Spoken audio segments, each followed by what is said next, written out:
Honorable Principal Sir, learned staff members, respected parents and dear students. Due to pandemic COVID-19,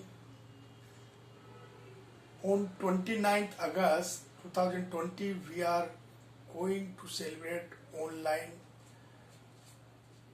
the birth anniversary of wizard of hockey Major Dhyanchand in Kendriya Vidyalaya Sector 4 R.K. Puram.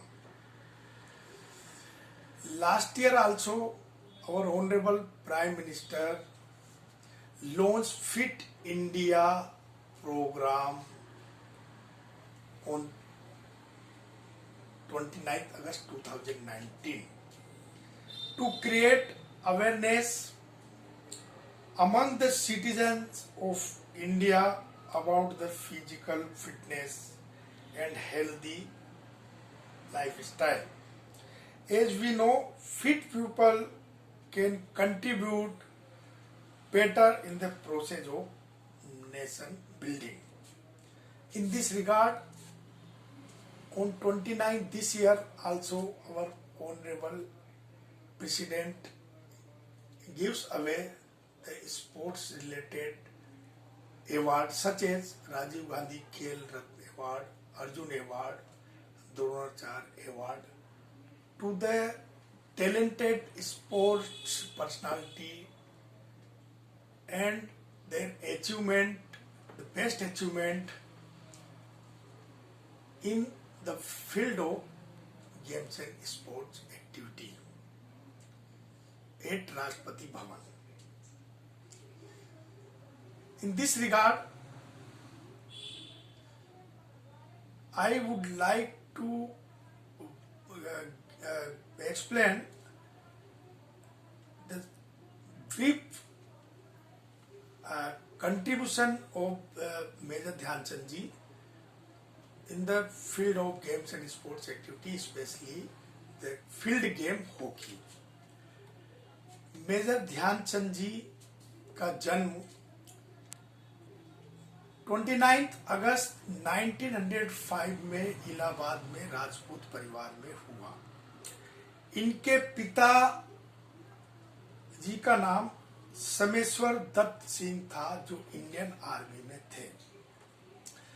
Indian army में होने की वजह से एक शहर से दूसरे शहर इनकी रेजिमेंट जो मूव करती थी तो इनके परिवार को भी जाना पड़ता था। जब ये झांसी में थे उस समय इंडियन आर्मी की तरफ से एक जमीन का टुकड़ा इनके परिवार को दिया गया और वहां इन्होंने अपना एक मकान बनाया और वहीं सेटल होने का रखा। जब इनके पिताजी का ट्रांसफर एक जगह से दूसरी जगह होता था तो परिवार पूरा ही डिस्टर्ब हो जाता था, तो इन्होंने झांसी में परिवार को छोड़ वहां रहने के लिए इन्होंने परिवार के लिए छोटा सा मकान बना दिया। मेजर ध्यान सिंह जी का जो कि 6 वर्ष तक उन्होंने स्कूल शिक्षा की, उसके बाद उन्होंने बीच में पढ़ाई छोड़ दी और 16 वर्ष की उम्र में इंडियन आर्मी ज्वाइन की। जब उन्होंने इंडियन आर्मी ज्वाइन की उससे पहले हॉकी के प्रति उनकी रुचि बिल्कुल भी नहीं थी। वो रेसलिंग जो है कुश्ती में उनका लगाव था और उनके दोस्तों के साथ दूसरे गेम्स इत्यादि वो खेलते थे गेम्स। जब उन्होंने इंडियन आर्मी 1921 में ज्वाइन की उसके बाद उन्होंने एक हॉकी स्टिक खरीदी और हॉकी स्टिक से जब भी ड्यूटी से वो अपने घर आते थे तो उनको समय भी कम मिलता था। समय अभाव के कारण जो ध्यानचंद जी रात को चांदनी रात में मून लाइट में वो हॉकी की प्रैक्टिस अपनी छत पर किया करते थे। छत पर प्रैक्टिस 2-3 घंटे वो लगातार छत पर प्रैक्टिस करते थे।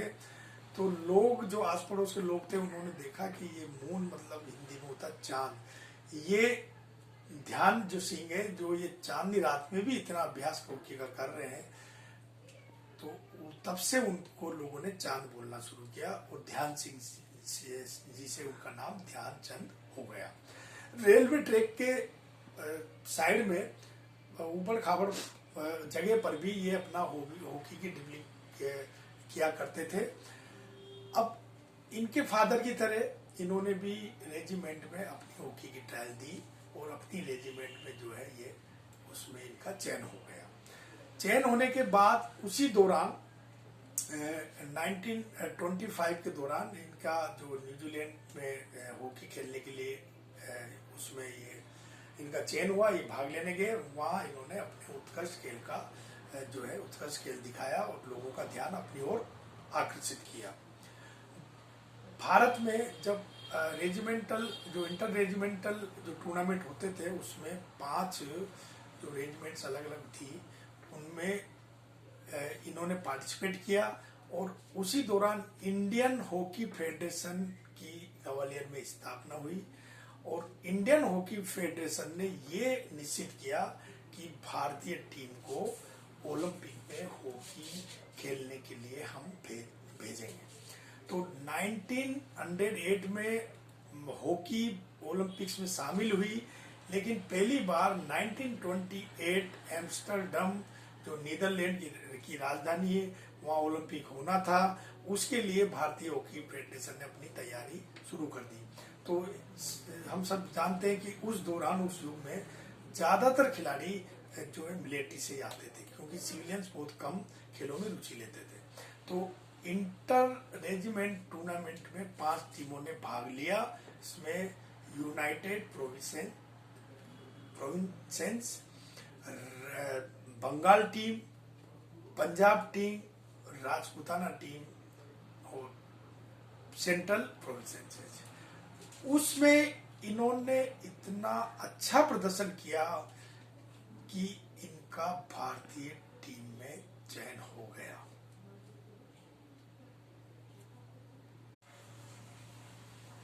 इंटर प्रोविंशियल टूर्नामेंट के बाद इंडियन हॉकी फेडरेशन ने भारतीय टीम को 1928 एम्स्टर्डम जो कि नीदरलैंड की राजधानी है ओलंपिक में हमारी टीम को हॉकी में पार्टिसिपेट करने का अवसर प्रदान किया।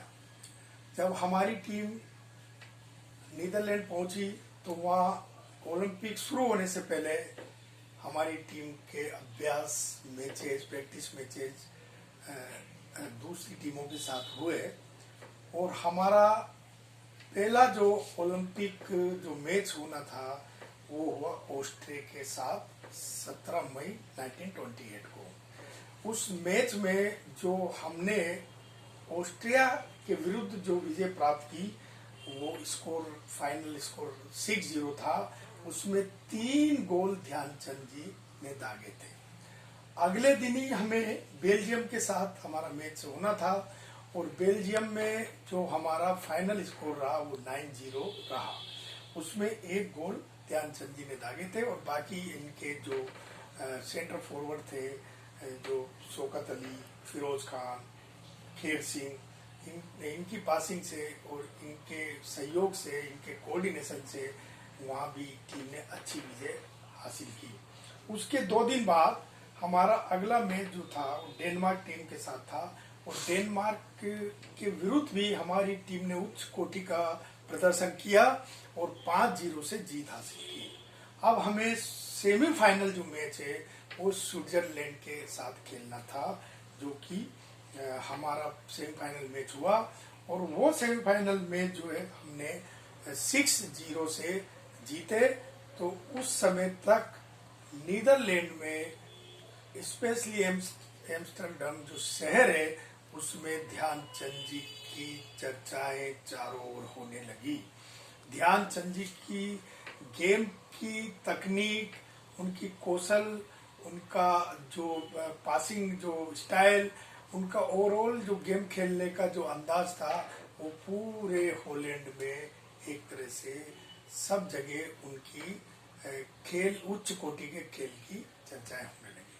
अब फाइनल हमें जो है नीदरलैंड के साथ ही खेलना था और जब फाइनल का समय आया उस समय तक 26 मई 1928 को फाइनल जो है नीदरलैंड के साथ खेलना था और हमारी टीम पर दबाव था क्योंकि पहली बार ओलंपिक में हॉकी की टीम पार्टिसिपेट कर रही थी और हमारे 3-4 जो खिलाड़ी है वो बीमार हो चुके थे। उसके बावजूद भी ध्यानचंद की सेहत भी उस समय ठीक नहीं थी। उसके बावजूद हम फाइनल मैच में हमारी टीम ने अच्छा प्रदर्शन किया और फाइनली 3-0 से हम हॉलैंड के विरुद्ध मैच जीते और पहला गोल्ड मेडल हॉकी में ओलंपिक्स में भारत को हॉकी टीम ने दिलाया, जिसमें ध्यानचंद जी का अहम योगदान रहा। उसके बाद जब ये हमारे देश आए तो मुंबई बंदरगाह में इनका भव्य स्वागत हुआ और फिर बाद में इन्होंने अपनी आर्मी की ड्यूटी करने लगे। एक बार क्या हुआ कि जब न्यूजीलैंड दौरे पर भारतीय हॉकी फेडरेशन ने इनका चयन किया तो इनके जो रेजिमेंट के जो अधिकारी थे उन्होंने इनको जाने के लिए मना कर दिया। फिर बड़ी रिक्वेस्ट के बाद जब वो माने, इनको भेजा, वहाँ इन्होंने उच्च कोटि का प्रदर्शन किया और उस समय तक इनका भाई जो है, इनके 2 भाई थे, मूल सिंह और दूसरे रूप सिंह। रूप सिंह भी हॉकी में खेलते खेलते उनका भी हॉकी टीम में चयन हो गया। अब बारी आई 1932 लॉस एंजलिस जो अमेरिका में ओलंपिक होना था, वहाँ हमारी टीम गई और उस पहला मैच ही अमेरिका के साथ था। उस मैच में हमारी टीम ने 24-1 से विजय प्राप्त की। 24-1 से विजय प्राप्त की। दूसरा मैच जापान से हुआ, वो भी 11-1 से हम जीते। इस प्रकार से ध्यानचंद जी अब पूरे संसार में इनका नाम रोशन हो रहा था हॉकी के फील्ड में। तब जब हॉलैंड में ये टीम थी तब इनको एक मैजिशियन का इनको खिताब दिया गया कि हॉकी के जादूगर जो है ध्यानचंद जी हैं, जो भारतीय टीम में है सेंटर फॉरवर्ड। वो हॉकी का जो उनका खेलने का अंदाज बड़ा ही निराला है और किसी भी डिफेंडर्स के आगे वो रुकने वाले नहीं होते। जैसे ही बॉल उनके पास आती है तो वो फुर्ती से चीते की तरह बॉल को लेकर आगे बढ़ते हैं और अपने खिलाड़ी को पास देके गोल करने में कामयाब होते हैं। अब सबसे अहम जो खिताब को बरकरार रखने के लिए लगातार अब तीसरे जो ओलंपिक्स कंटिन्यूसली थर्ड ओलंपिक में 1936 में जर्मनी में हमें बर्लिन में जाना था। जब बर्लिन में गए तो वहाँ भी अभ्यास मैच हुआ और जो जर्मनी की टीम थी उस अभ्यास मैच में, प्रैक्टिस मैच में हमारी टीम हार गई। जब टीम हार गई तो टीम के ऊपर थोड़ा प्रेशर रहा, लेकिन वहाँ भी हमने सारे गेम जीते और फाइनल जो ओलंपिक का 1936 में होना था वो जर्मनी की टीम से होना था, वहाँ की लोकल टीम। अब उस दौरान क्या हुआ कि ध्यानचंद जी के गेम की ख्याति जगह जगह फैल चुकी थी, तो इतना जो सोशल मीडिया इलेक्ट्रॉनिक गैजेट इतनी सुविधाएं नहीं थी उस युग में, तो जितने भी इनके नाम के पोस्टर्स बैनर्स वहाँ लगे हुए थे जगह जगह। और जहाँ दूसरे स्टेडियम में ओलंपिक्स में दूसरे गेम का ऑर्गेनाइजेशन हो रहा था, वहाँ पर एक पोस्टर इस प्रकार से लगाया गया जर्मनी द्वारा कि in this Olympic you are not only watching the games and sports activity but you will watch the magician also. The magician Dhyanchand is in action। और जैसे ही ये पोस्टर लगते थे और इनका मैच जहाँ होता था उस स्टेडियम में भारी भीड़ जुट जाती थी और बाहर तक जो है लाइन लग जाती थी। और दूसरे स्टेडियम में जहाँ पर दूसरे मैचेज होते थे वो स्टेडियम खाली पड़े रहते थे। इनकी ख्याति इतनी ज्यादा हो गई थी कि फाइनल मैच में इनके ऊपर थोड़ा सा साइकोलॉजिकल प्रेशर था, क्योंकि प्रैक्टिस मैच में ये जर्मन से हार चुके थे और फाइनल मैच जब शुरू हुआ तो भारतीय टीम थोड़ी दबाव में थी। जब हाफ टाइम तक 35 मिनट का गेम समाप्त हुआ तब तक दोनों टीमों का स्कोर 0-0 था। हाफ टाइम के बाद आपस में इन्होंने विचार विमर्श किया कि हमें इस मैच में ऑल आउट देना है। उसके बाद ध्यानचंद जी ने अपने स्पाइक शूज सॉक्स वगैरह सब निकाल दिए और बेड लेग नंगे पाँव खेले उस मैच में। और जब फिर इनकी फुर्ती देखने लायक थी, गोल पे गोल पे गोल ये दागते गए और वो जो फाइनल मैच था इतना रोमांचक हो गया कि अंत में भारत ने 8-1 से मैच जीता। उस मैच को जीतने के बाद जब जर्मन के जो तानाशाह जो हिटलर थे उन्होंने ध्यानचंद जी के पास एक प्रस्ताव भेजा। प्रस्ताव में उन्होंने ध्यानचंद जी को ऑफर दिया, प्रलोभन दिया कि यदि आप जर्मन की नागरिकता ले लें, हम आपको जर्मन की नागरिकता देंगे, आपको आर्मी में एक उच्च ओहदा दिया जाएगा और आप हमारी जर्मन की टीम से हॉकी खेलें।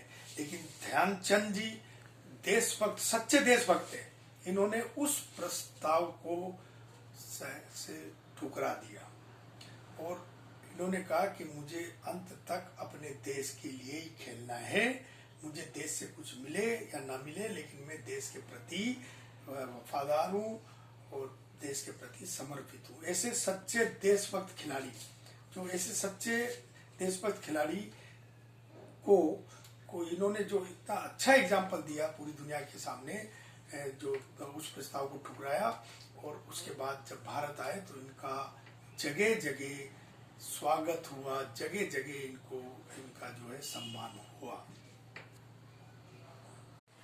लगातार 3 ओलंपिक्स में भारत को गोल्ड मेडल जिताने वाले हमारे हॉकी के जादूगर ध्यानचंद जी भारत आए और अब उन्होंने अपनी जो है रेजिमेंट में ड्यूटी ज्वाइन करी, तो वहां भी वो सबके प्रिय हो गए। उसके बाद 1939 में जो द्वितीय विश्व युद्ध हुआ तो 1940 और 1944 का ओलंपिक्स का आयोजन नहीं हो पाया। फिर भी ध्यानचंद जी जो है हॉकी से लगातार जुड़े रहे, हॉकी खेलते रहे वो भारत में भी। और 1948 को जो अफ्रीका का दौरा उन्होंने किया और अफ्रीका का दौरा करने के बाद जब वो भारत आए तो उन्होंने अंतर्राष्ट्रीय हॉकी से विदाई लेने की ठान ली। उन्होंने कहा कि अब मैं घरेलू हॉकी जो एग्जीबिशन मैचेज है उन्हीं में खेलूंगा और अंतर्राष्ट्रीय मैचेज नहीं खेलूंगा। इस कारण 1948 के ओलंपिक्स में वो भाग लेने के लिए नहीं गए, लेकिन उसके इस योगदान से 1948 में भी हमारी टीम ने गोल्ड मेडल लिया, 1952 में भी लिया, 1995 में भी लिया। इस प्रकार से लगातार उनके बाद भी 5 बार, 1980 में भी एक बार मिली है, 5 बार जो है हमारी टीम को ओलंपिक्स में होगी गोल्ड मेडल मिला। 1956 at the age of 51 Dhyan Chand ji जो है अपनी सर्विस से रिटायर हुए। जब ध्यानचंद जी रिटायर हुए तो उन्होंने माउंट आबू में कोचिंग जो है प्रशिक्षण जो है नौजवानों को देने की ठानी। कुछ दिन वो माउंट आबू में रहे। उसी दौरान उनको जो है भारत सरकार ने पद्म भूषण जो है अवार्ड से नवाजा। पद्म भूषण जो अवार्ड है वो it's 3rd highest award for the civilian honour. उन्होंने वो अवार्ड प्राप्त किया। उसके बाद नेशनल इंस्टीट्यूट ऑफ पटियाला में मुख्य प्रशिक्षक हॉकी का उन्होंने कार्यभार संभाला और कुछ वर्षों तक उन्होंने वहां अपनी सेवाएं दी। वहां सेवाएं देने के बाद में उन्होंने अपने जो सबसे प्रिय उनका शहर था झांसी, वहां आकर वो रहने लगे। और इस दौरान जब वो एग्जीबिशन मैच खेलने के लिए जब झांसी से इलाहाबाद गए तो ये बड़ा ही दुर्भाग्य है कि वहाँ कुछ लोग जो है उनको इग्नोर करने लगे, उनको नहीं पहचान पाए। इस महान खिलाड़ी जो उनके मन में ठेस पहुंची, देश के प्रति इनकी खेल भावना, देश का मान पूरे विश्व पटल में रखना, और जब लोगों ने इनको पहचान नहीं पाए तो इनके अंदर एक ठेस पहुंची और इनको बहुत बुरा लगा। बाद में ये आए और उसके बाद अपना खेल इन्होंने जारी रखा, लेकिन जो अंत में इनके साथ बहुत ही जो है इनके साथ अच्छा नहीं हुआ। जब इनकी तबीयत खराब रहने लगी तो इन्होंने टेस्ट कराया तो इनको लीवर कैंसर था। लीवर कैंसर जब इनका था तो इनको all India institute of medical sciences new Delhi में इनको जनरल वार्ड में रखा गया। तो महान खिलाड़ी जो थे, देखिए आप, महान खिलाड़ी, देश के प्रति इतना इन्होंने सब कुछ किया, वहाँ इनका इलाज चला और लंबे इलाज के बाद अंत में 3 जो है दिसंबर 1979 को इनका देहांत हो गया। इनके साथ कुछ 2-3 जो रोचक तथ्य हैं ये मैं आपको बताना चाह रहा हूँ कि इनके नाम से 2002 में नेशनल स्टेडियम जो न्यू दिल्ली था वो इनके नाम रीनेम किया और उस नाम का ध्यानचंद स्टेडियम रखा गया। झांसी में भी इनके नाम का स्टेशन है। Even Gymkhana club of India in England, वहाँ भी इनके नाम की जो स्टेडियम में स्टेचू लगी हुई है, और लंदन में भी जो है वो सारे इनके नाम की जो स्टेचू है, और झांसी में इनके नाम से स्टेचू भी है, कल भी है। और इनके भाई जो रूप सिंह थे वो भी हॉकी के बहुत अच्छे खिलाड़ी थे। ग्वालियर में रूप सिंह स्टेडियम भी है। 2012 में यूनियन मिनिस्टर इंडिया ने 20th नेशनल जो अवार्ड दिए गए उसमें इनको एक अवार्ड दिया गया मरणोपरांत, Gems of India on behalf of late major Dhyan Chand ji. उनके सुपुत्र अशोक सिंह जो खुद भी ओलंपियन थे, हॉकी ओलंपिक लेवल तक खेले हुए थे, उन्होंने वो अवार्ड रिसीव किया।